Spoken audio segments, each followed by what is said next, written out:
clipboard finished writing with a scratchy flourish and looked up. Mr. Nuncreed, arms crossed over his paunch, gave an exhausted sigh.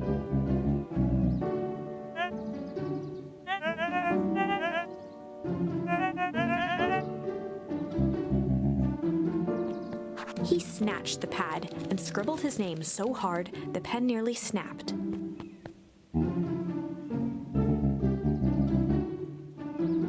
The clipboards looked at each other for a moment, almost pondering the possibility, then broke into laughter as they walked away.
William Kerr and Gus Valentine proudly surveyed the half-covered festival banner.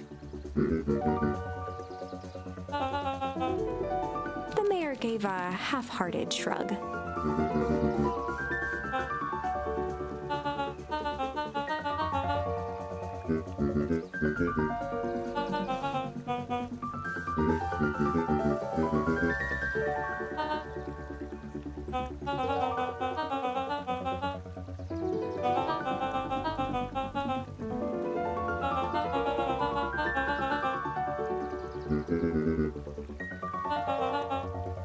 Kerr locked his arm on Gus's shoulder.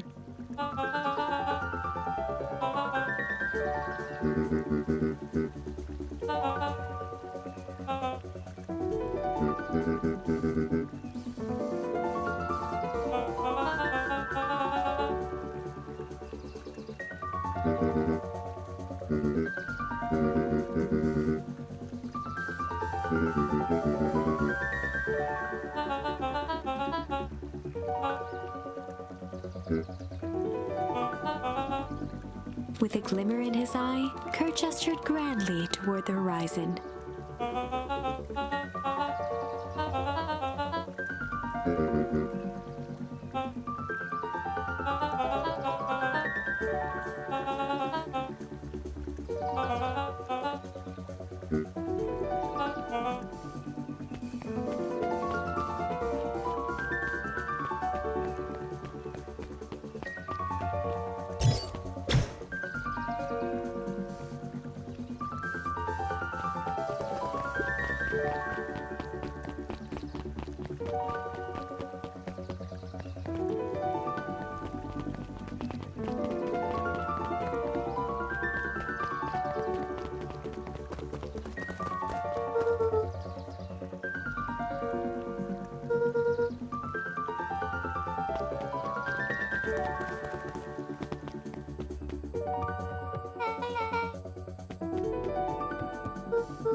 waggled his head with pride.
Luca sucked in a long breath.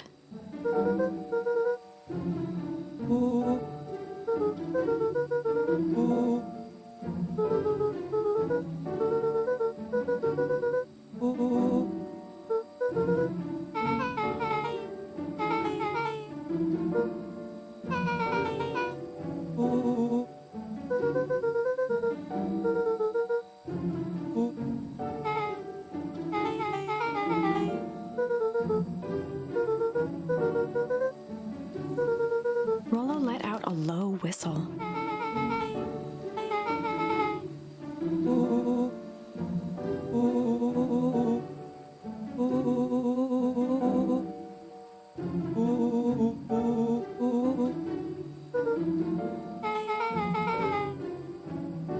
Rollo and Luca shot back a look.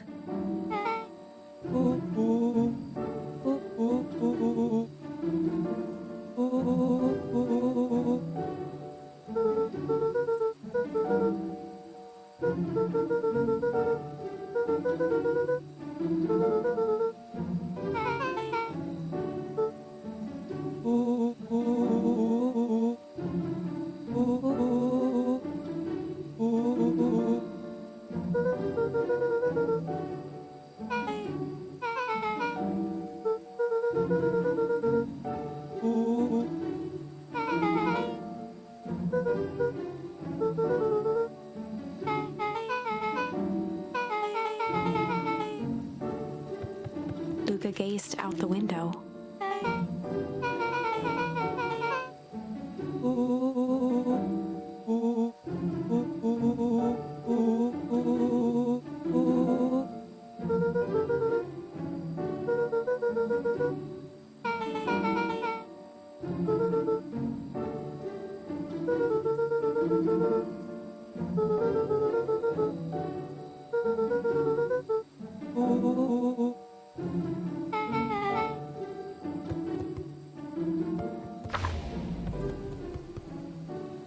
Chapter 6.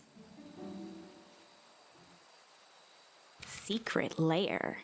Summer forged ahead, but the nights only seemed to grow colder. Luca walked home slowly under the pale starlight, cautious to avoid any more surprises lurking in the shadows. Reaching home, he slipped quietly into bed, half dreading what they might discover the next day.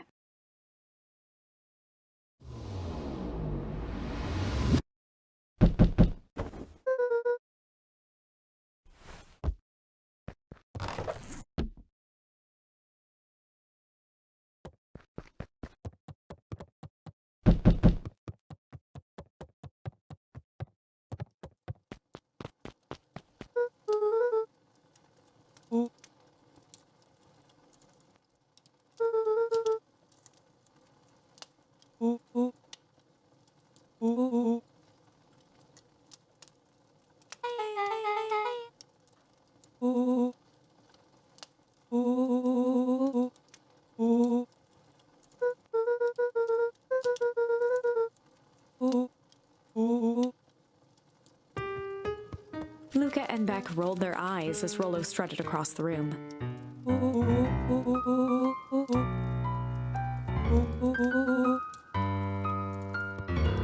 Rollo flung open the cabinet with confidence. He coughed as a veil of dust hit his face.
A look of realization crept onto Luca's face. All three kids snapped to glance at each other, then sprinted in turn toward the kitchen.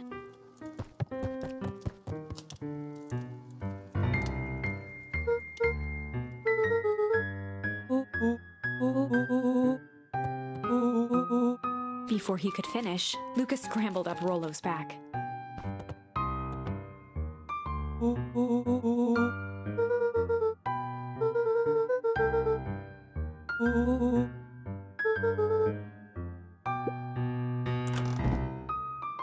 The three crowded around the hutch to peer in.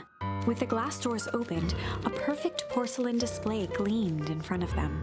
Their eyes searched for anything amiss, but the only distinct feature was its impeccability.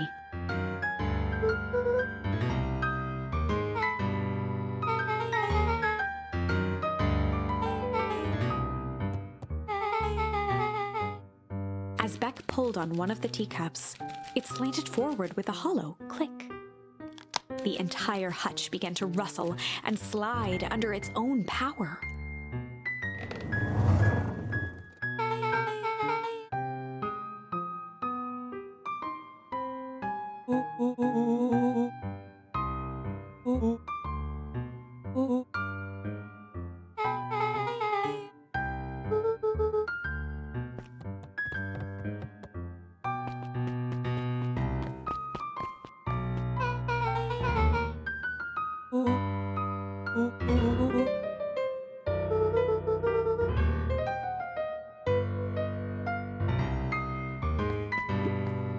Luca jostled each cabinet drawer in turn. Only one was unlocked. He fingered through the filing cabinet, pausing at a bulging folder labeled Walter. For a long moment, he just stared at it.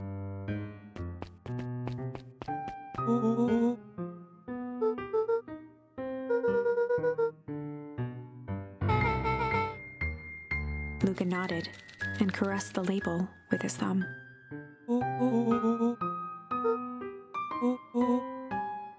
Rollo swiped the folder from the drawer and began leafing through the pages.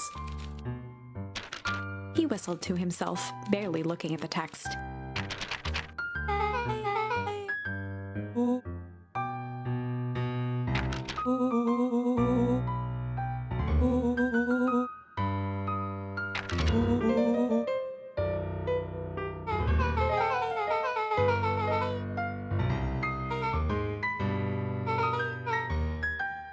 He stopped at a page and mimed, holding up a monocle.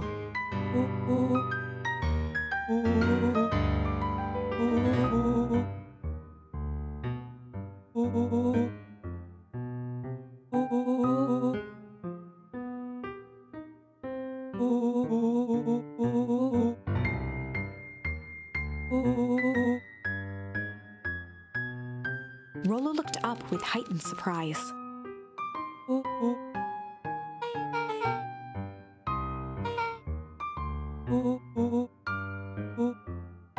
Rollo's finger traced across the page.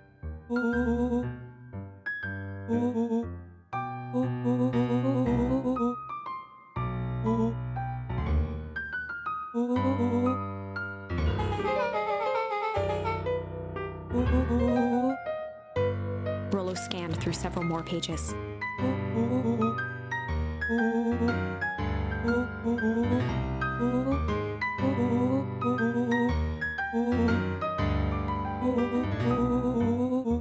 Luca, staring blankly at the cabinet this whole time, spoke softly. Rollo rustled the folder, trying to loose more pages.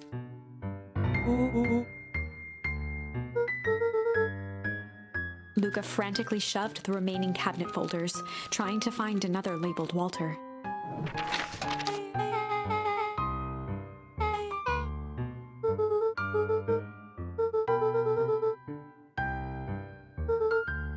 Luca slammed the drawer shut.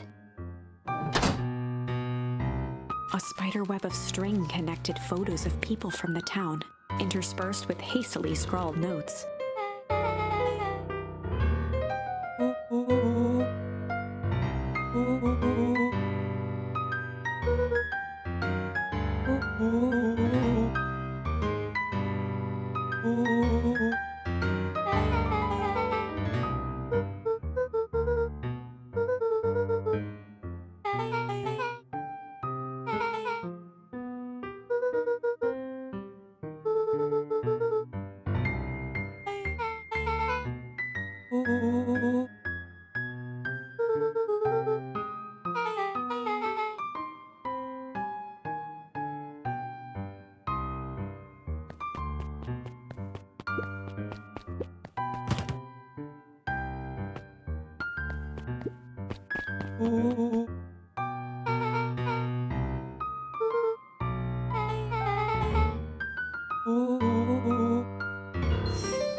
Rollo casually spun open a lid and dipped his finger in the jam.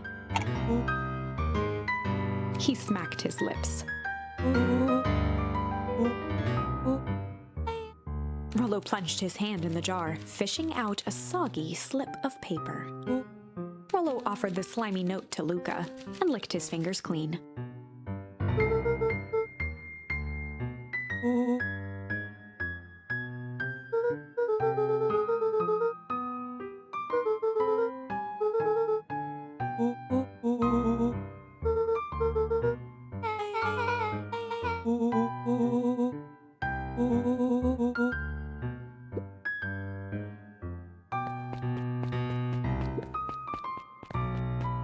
They crowded around a worn-down old map of Beacon Pines.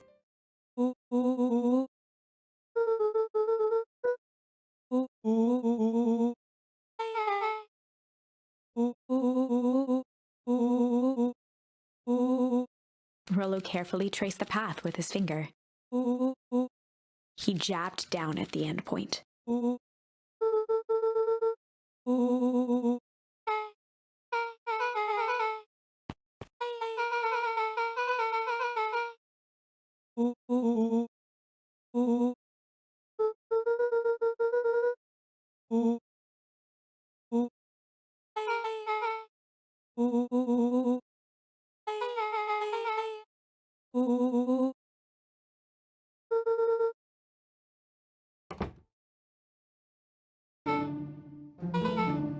Luca looked up from the map.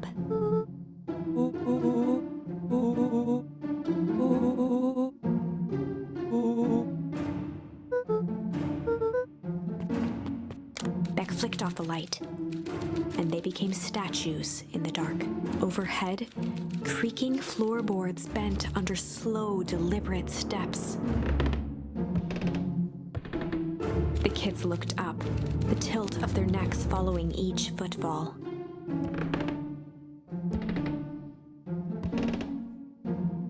Then suddenly, it stopped. Without realizing, they'd been holding their breath. All three exhaled shakily and glanced at each other. A muffled male voice broke the silence. A final few footsteps reached the entrance above them, and the voice now echoed down the stairs. The three kids shuffled to the corners without a peep. As he began to descend the stairs, the man's voice punctuated every new step. Thump. Thump. Thump. Thump. At the bottom step, the man paused, squinting to search the room for signs of life. Rollo shifted suddenly. Luca gave him an intense, chastising look and whispered through clenched teeth. It was too late. Rollo was already inching toward the stairway. He screeched as he charged toward the shadowy figure. With all his weight, Rollo tackled the man to the ground. From the dark corner, they saw something move.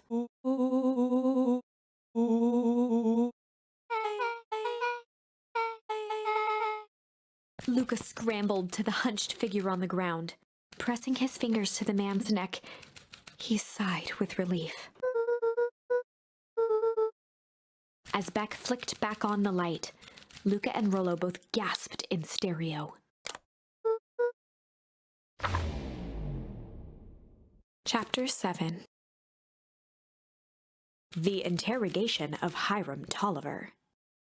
Still unconscious, Mr. Tolliver slumped heavily in a shoddy old chair.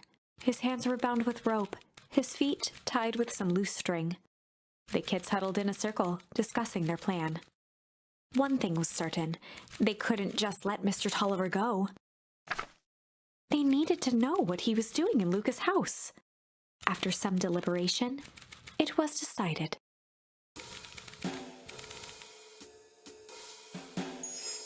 They'd run the classic good cop, chill